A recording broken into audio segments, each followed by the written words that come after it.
Hey guys, welcome to the show. Today we have my man Jessie Lopez on. Jessie, welcome. What's going on? Thank you for having me. Thank you for having me, man. No problem, brother. I see you've been traveling. I'm seeing a whole bunch of stuff. I've been traveling too. You've been traveling.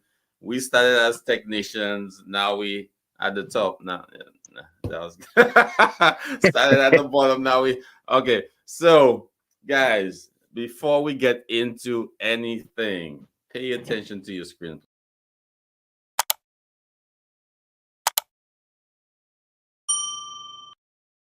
And make sure you use that pinky finger to hit that notification bell so you'll be notified every time we have new content coming out. So let's get back to the topic. Jessie, I saw you in Canada at the 𝘕𝑑𝑟𝑎𝑜. What was that? A meeting conference? Conference. It's a conference. It's the actual certifying body in Ontario, Canada, the 𝘕𝑑𝑟𝑎𝑜, Medical Device Reprocessors. And that's their they do their conference every 2 years. So that was this year's conference for the medical device reprocessors. Interesting. So how did you hear about this? What did you do when you were up there? And I'll talk about my travels too. And yeah, I think we were the same place. We were down in Virginia together too. I'll talk about my travels after you get into that, because that's interesting. I haven't been to that. Maybe I should. I've never been to Canada, so that's a whole different mindset for me to try and cross the border, go up there and see. So how was it? Well, it was wonderful. Actually, I got connected through a LinkedIn associate. So that's the good way of networking. That we talk about the power of networking, and that's how it came to fruition. One of the MDRs from Canada reached out that was like watching my videos and telling me how much she was learning. So shout out to Miss Maria Raj for reaching out to me. She was telling me that she uses my video contents on LinkedIn to teach the MDRs in her facility, and told me she would be honored if I spoke at their conference. And I was like, well, son, when's the date? Let me know. I made it happen. I did my presentation over there, and I expected something completely different, because we always talk about international standards and, the US standards. And as I was looking over their standards, which they just updated in January, it's the CSA Z314 document.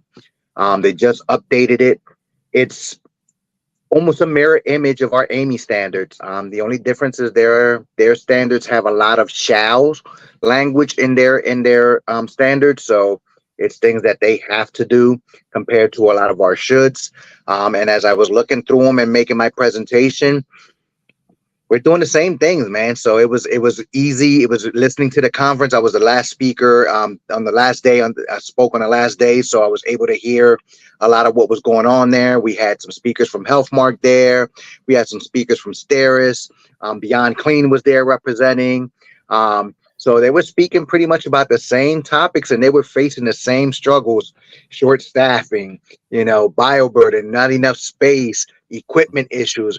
Everything mirrored all the issues we were going through. So it was very relatable and real easy to talk to.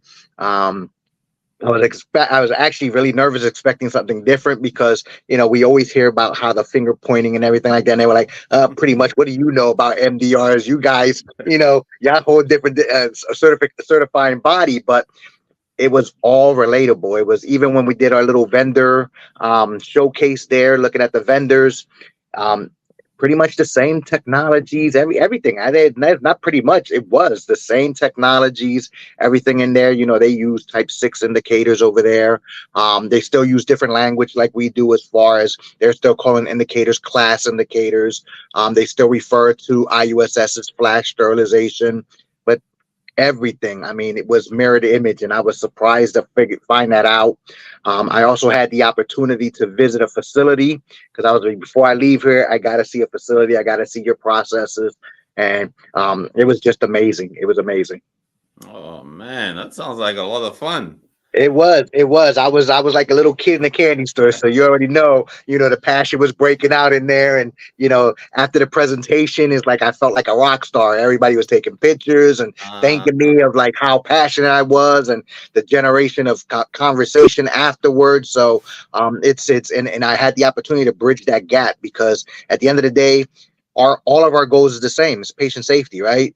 Taking care of the patient, taking care of what we do, taking care of ourselves. And they were very appreciative of that, and it all related. Wasn't something that I was saying, oh, wait a minute, what the heck are y'all doing here? It's crazy. All of it was exactly the same, just about. Man, you make me want to go up there next year. Son, like I said, it's every 2 years. So their next conference is in 2025. They do have another certifying body there. I don't know the initials right off the back, but it's CMT, something like that. And I would think that they have another conference as well. But I would definitely love to have another invite to go over there because it was just wonderful. It was good dialogue. I was like, wow, this is good. Damn, man. Yeah, you definitely have to cross that border, brother, because it's. I mean, it was great. It was great. I can't say anything negative about it. They had a little gala in the conference, so you dress up, and they were giving out awards. So it's kind of a mixture of our HSPA conference, and we also have what we call the Scrub Ball over here. It was like a mixture of both of those events together. Wasn't as big, because HSPA generates like 2,000, 3,000 people, but this was like in the hundreds, and it just generated the same thing. Interesting. I saw your photos on LinkedIn. So guys, if you do not have a LinkedIn account, guys, please get your LinkedIn account. You're missing a lot of information, a lot of networking opportunities. So please get your LinkedIn account. Facebook is good. I'm not knocking Facebook, but if you want to get to the next level, please get on LinkedIn. All right, that's the and I'm not being sponsored for that message. Just letting you guys know. So I'm interested. So you were in Canada. Before Canada, where were you? What did you do? Well, I was able to join one of the 𝘬𝘕 in Virginia, right there in the 𝘬𝘕 Standards Committee week. So that was exciting. I mean, so definitely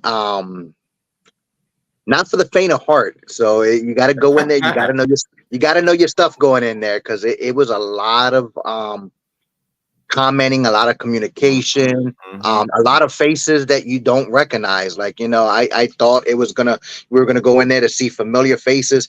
I barely knew anybody in there, and I was like, whoa, okay, I'm in here with the big hitters now. So it's definitely a whole different atmosphere. And it's a lot of work. It actually is a lot of work, man. And so that was a great opportunity. Again, prepare me for the next time. I'm ready for, the fall session. When that comes up, I'm ready for it. So, I'm ready. I think the spring is the next one. Spring will be the next one. Yeah. So I'll be definitely. Yep. So I'd definitely be ready for that one, but it's a lot. So it was something that I also encouraged everybody to be a part of, especially users. I was surprised to see that the user and vendor balance was equal, but the voices, it's not coming from us. So we got to get involved more. And then it's an experience thing too. So the persons that do this every year, multiple years, they know the background. That's one thing I saw.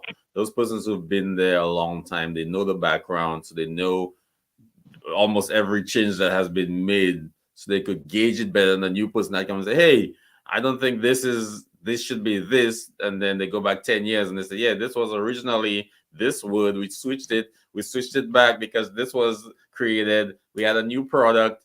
And then Ashley says this. It says that. They could reference every verse in the Bible. And you're like, oh, okay. So that's the other part of it. You definitely have to go in there. It's like you just can't go in there just commenting on the comments or disagreeing. You have to have that data to kind of counteract it. Be like, look, I don't think we should be doing this because this documentation says this or this documentation says that. So you got to have that in front of you and ready for it. So it was definitely, I was like, wow. Yeah, you have to be able to cross-reference your information or your 𝘬𝘕 information with SG&A and all the other APIC and all the other associations, yeah, yep, associations even and the recommend regulations, you and know. the regulations to Yeah, know to validate your point, basically. definitely. Yeah. So definitely, if you're gonna go and make a comment, I know we're in it for the patient, but to make a stronger argument for any change you want to do, if you could reference multiple documents to get towards your specific point, that would definitely be helpful. Definitely. Yeah, that's my Definitely. little piece of advice, guys. If you coming down, if you even if you strictly focus on one point or one thing you want to change, if you get those references together and argue that one point, nobody can beat you on that. You might not know Yeah. anything else about anything else, but if you come strong on your specific point, they're gonna respect that, and you're gonna make some changes. Yep, and definitely have to comment on that. So it's like you can't just bring up any issue. You have to put that comment. So when that document comes down, Mm-hmm. make sure you put that comment in so the whole room can see it Yeah. and discuss it. So Yeah, definitely. definitely. I'm learning. I was a little quiet this time. I didn't want to jump in and too early and be like, oh dang, they put me in my place real quick. So I'm like, let me Yeah. just listen. Let me just listen, see who the influencers are, see what type of terminology I need to use to get my point across and references, etc. So I was definitely paying attention. So next year I'm gonna definitely bring a couple pointers up. There are a couple of things that were about to come out the tip of my tongue, but I'm like, no, hold it, just see where it's going. A couple of times it went in a direction. I was like, okay, it went a good. And a couple of times it didn't go where I wanted to go, but I didn't have the argument or the references to back up what my argument would be. My argument I feel would be valid, but I didn't have those references to back it Yep. up. Yep. So make sure, guys, if you're coming down, make sure you have those references to back up whatever argument you want to make or whatever change you want to make.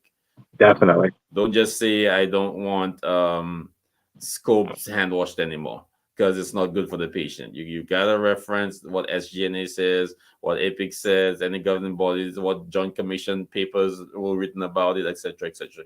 You gotta come with your facts. All Yep. right. Yep. Definitely. So so I was there. We hang out a little bit. I think it was a good environment. We had a little. I actually want that to grow a little more. The have a free form. That's what I call it, a free form conversation or event where we could just talk about stuff you know without worrying about any boundaries or who would be offended from what we were talking about. So we had a little conversation after the Amy meetings. So I think that was definitely a good thing. We brought out a lot of important topics. We covered a lot of what we were talking about. We couldn't publicize it or air it. We had the visual, but we didn't have the audio because a lot of stuff was pertaining to specific facilities, specific Yeah. Yeah. Yep. specific vendors, specific instances of things that happened during those meetings or after those meetings. So we couldn't really add those, but I think that was a good conversation. And you brought that up too recently. Having a open discussion or open meeting on industry Yeah, talk. yeah, yeah. I'm dying to I actually submitted for HSPA for this year's conference, but they shot that down. So Uh, but it's all good. It's all good. I would love to. I mean, it's just I think we need those conversations more. I think we need those unscripted conversations because it's regardless of having the facts, we all have our process facts on us, and we really need to discuss that without sitting there and rehearsing what we're going to say to one right. another. Mhm. Without any animosity, any kind of drama. Yeah, it can all be professional. We are professionals, so we should be able to have those conversations without getting our feelings hurt because we don't know it all. We don't. We call ourselves. There's many that call ourselves subject matter experts, but we all get together and we can't agree. So are we really experts at all? So we really need to have those conversations because we can all learn from one another. True. Yeah, we can all learn from one another. Nobody has it perfect. Every department has a flaw, and I've been Yeah. to many. There's no perfect department. It could be 99%. Oh yeah, we do all this, but there's one little area where you're like, oh shucks, they missed this, or you could give somebody some input on it. So Yep, yep, yep. and it's not a knock on anybody or any facility, but like it's difficult to get everything put in place for to be to provide to have the best practices in every Definitely. single area. It's tough. It's tough. It's tough. Yep. It's like buying a vehicle that does everything. There's no vehicle that does everything. Yeah, yeah, you're right. You know, you go see, oh man, that screen should have been bigger on my screen. You know, so yeah, definitely. Yeah, there's no vehicle. You that's why there are so many makes. Every manufacturer makes multiple models. Yeah, Different manufacturers get to certain people and certain types. So you might get more luxury, more comfort. Might get bigger screen, more buttons, less buttons, automatic, yep, all-wheel drive, EV, dual motor EV. You might get without the sun. There's no perfect vehicle. So every yeah, yeah, department is gonna come with a little nuances where you're like, okay, it's not exactly how it was over so, but I could work with that. And that's the main thing. Once you could work with it and your processes could flow, I think that's the main thing. You could create proper processes, proper practices that will definitely create the best product for the patient. I think that's the main goal, you know. yep, yep. I And agree. and one thing I want to talk on, especially, and it's not serious because sometimes I comment on stuff and it seems like I'm serious because my sense of humor might not carry through messages.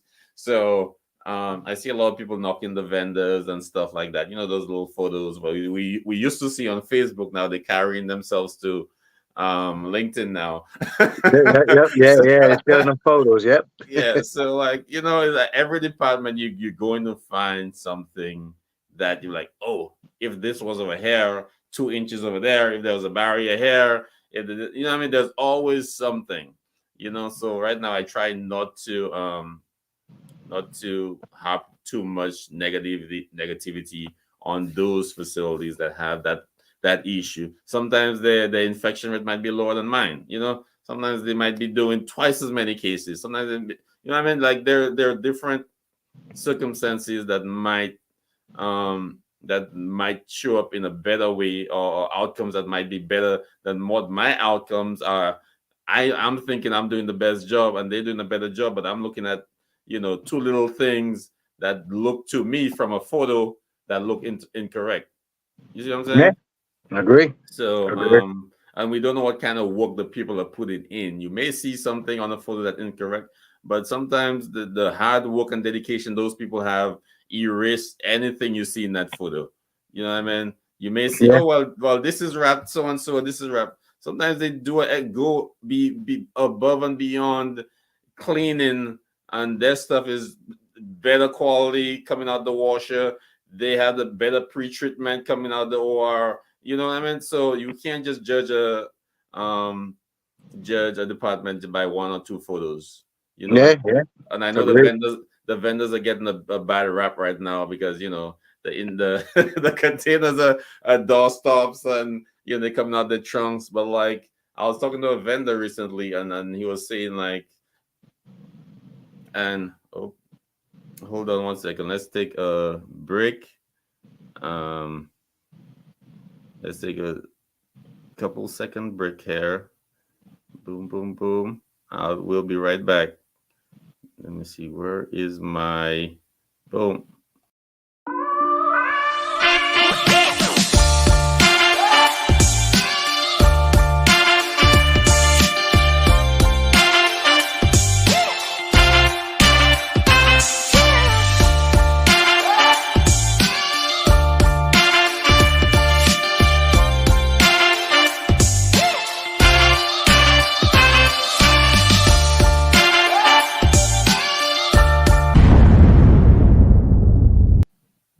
Yep, like we never left. Technical difficulties.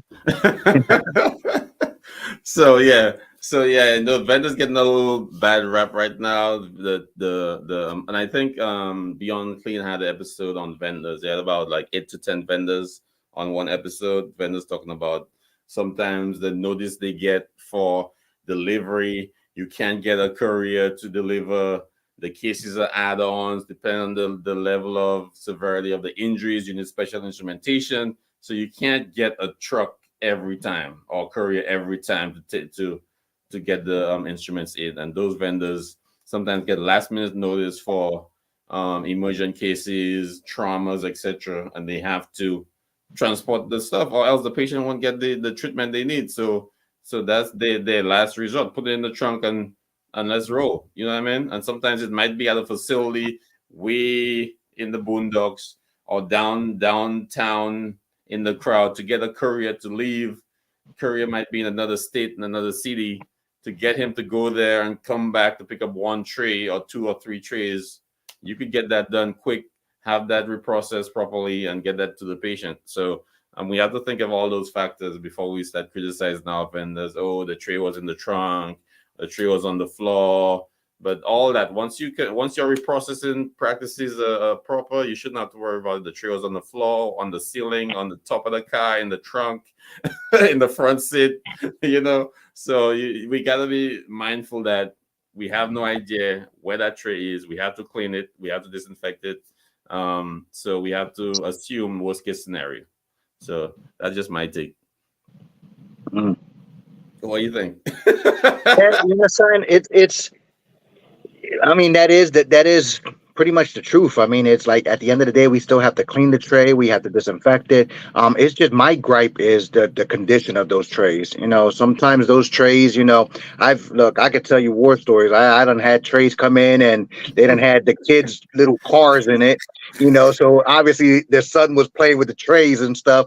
So, and then, you know, the inserts are beat up. It's all scratched up. There's chipping, you know, enamel in there, whatever, that the coatings in there, or it's all scratched up and beat up. That's my big gripe with a lot of the vendor trays, is the actual conditions of the tray itself.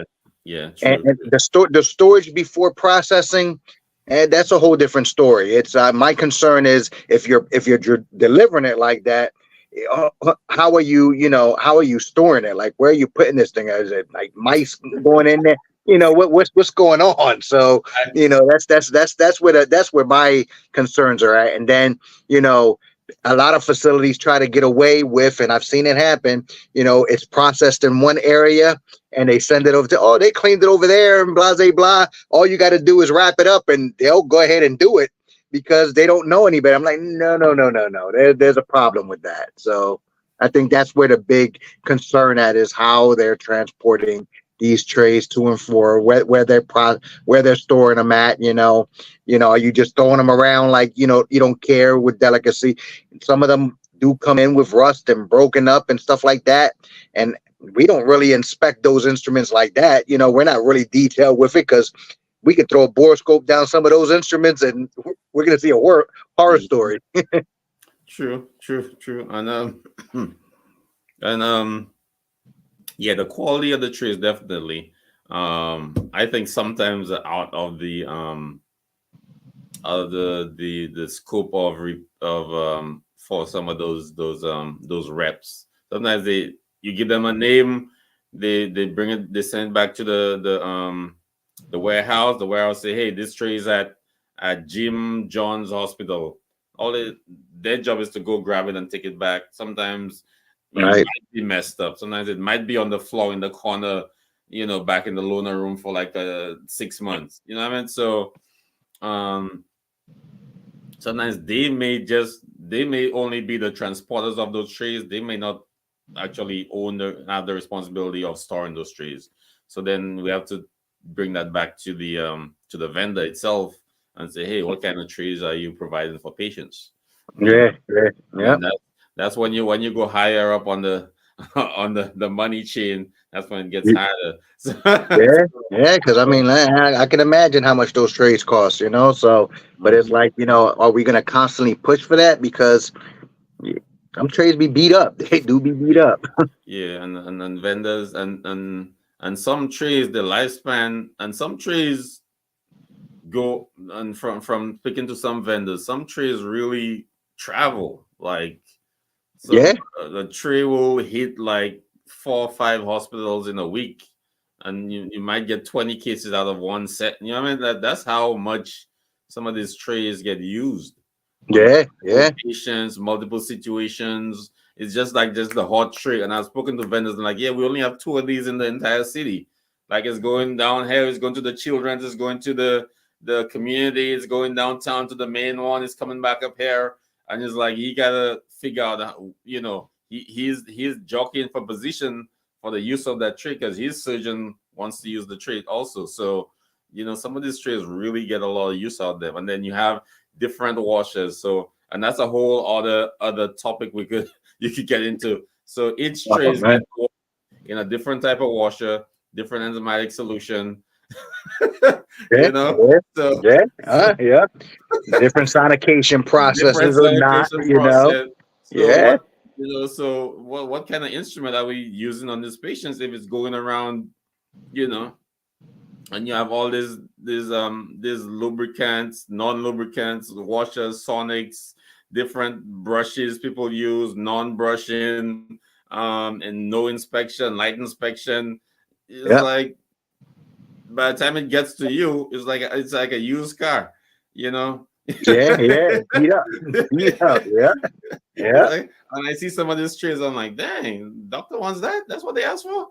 That's what they want to turn around. I'm like, okay, I don't see what works in there, but you know, I'll do my best. But then we're not even going to talk about, you know, most of us are reprocessing them incorrectly, so we ain't going to talk about that one. Not following the IFUs correctly on those trays, and it's crazy. True, so true. That's a whole other show. That's a whole yeah. Man. So I don't even know how long we've been going. Honestly, I know we've been. Where's my clicker? Where's my timer? Oh yeah, we're about half an hour in. Oh yes. So guys, this is a new platform. I think it's working great. Jesse, what do you think about the platform? No, I like it so far. It is great. It's good. Cool. So we're gonna segue into something else. It's 30 minutes. I just want to give a shout out to the marathon people. All those I've invited to the marathon. Let me go this way. Boom. Get your marathon t-shirt. Even if you can't make it, get your marathon t-shirt. If you're coming on, it would be nice to see you wearing one of these. I'll put the links attached to this video, whether it be LinkedIn, YouTube, Facebook. I'll put the links in to get a t-shirt. It's on Etsy.com. Get a t-shirt. It's only $19. I mean, it might end up being $20 after taxes and stuff. So guys, pick up a t-shirt, support the show. And that's all I'm going to say on that. The marathon is on October 8th. Let me focus on the camera. The marathon is on October 8th from 12 p.m. to 12 a.m. So it's going to be a 12-hour marathon. We're going to have the best of the best in the industry. Mr. Jessie Lopez is going to be there, and I have a bunch of other guests who have agreed to be there.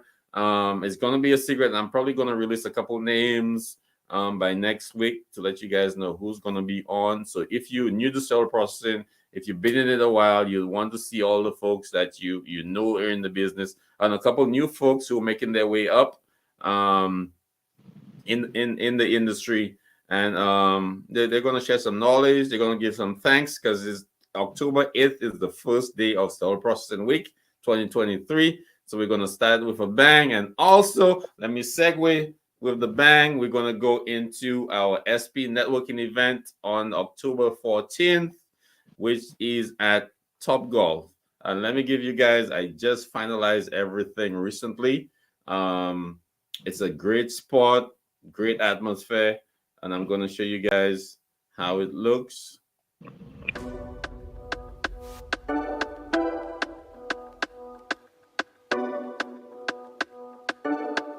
Very nice atmosphere, clean.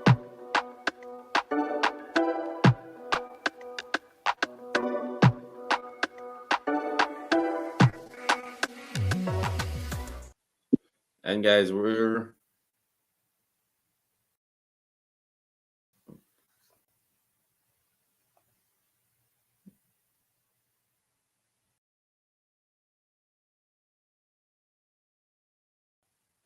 guys, we're going to have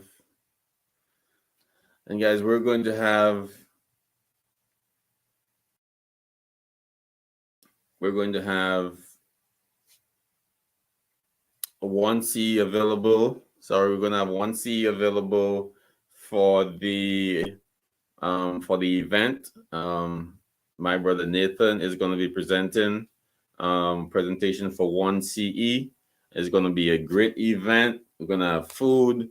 We're going to have some drinks, and we're going to play some golf. We're going to network the vendors. Thank you to my sponsors. Once again, we have Sterile Processing Excellence sponsoring us. We have Aseptic Technical Solutions sponsoring. We have Advantage Support Solutions sponsoring. We have Zuno Medical sponsoring. Thank you so much, guys. Thank you, thank you, thank you. Really appreciate your support. This event literally would not be possible if it wasn't for you guys' support. Thank you to Nathan Code. He is presenting. Thank you so much. And thank you to all those guys. Get your tickets. The links will be in the description below. Get your tickets so that you won't be left out of this event. It's going to be the culmination of Sterile Processing Week. Everything. If you weren't celebrated during the week, if you didn't have the party, you didn't have the cake, you didn't have all that stuff, come up to the SP networking event on October 14th, and that's next month, guys. So let's get into one thing I wanted to show you guys for our marathon. And I know I'm switching topics. And thank you to my man Jesse, was just on. Really appreciate him coming on. And he might be back. I'm not too sure, but thank you to Jesse, guys. Thank you. Thank Jesse for taking his time to come on the show. And I wanted to go into one thing. So people always want to know how I end up doing the show, or how it ended happening, because I'm a one-man show. There is no team, there is no production team and all that good stuff.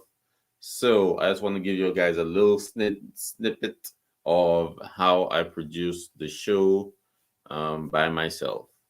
All right, so I'm going to take you guys through behind the camera. So I'm going to switch my camera, and I'm going to show you guys how I roll and what my view is like.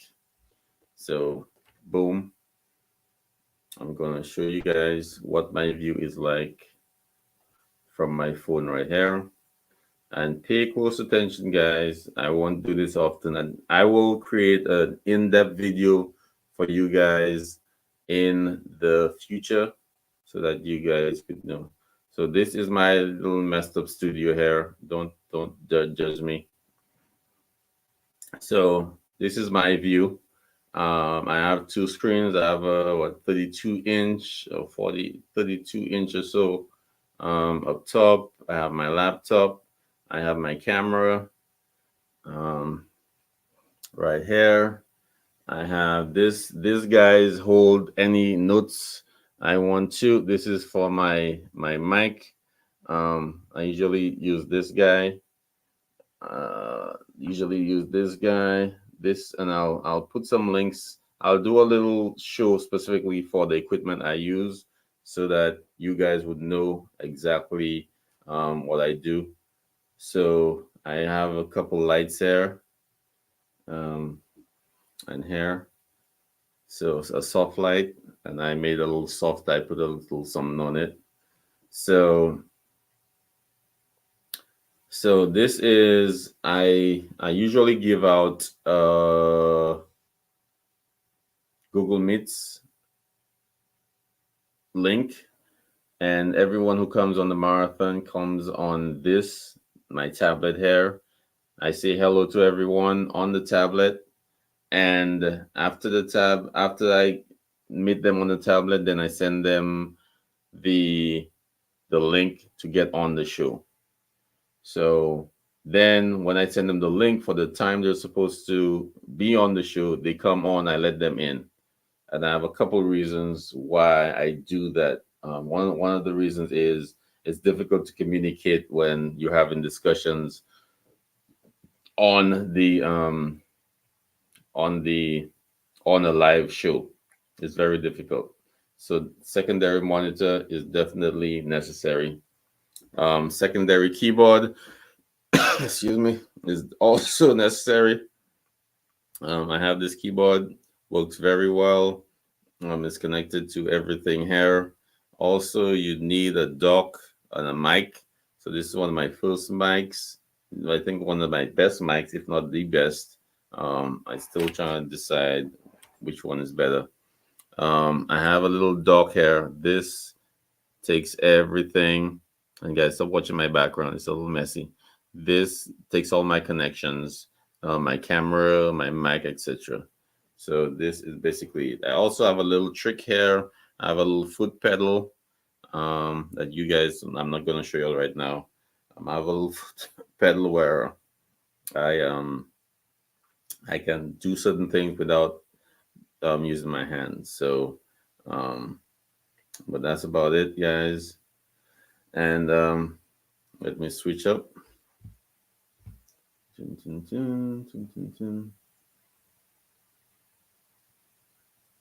Switch up my mic. Boom. So guys, basically this is my setup. And guys, thank you for watching the show. I do want my my folks to come out to the SP networking event. Thank you and shout out to all my sponsors. I really appreciate your support. And this is going to be a great event, guys. One more.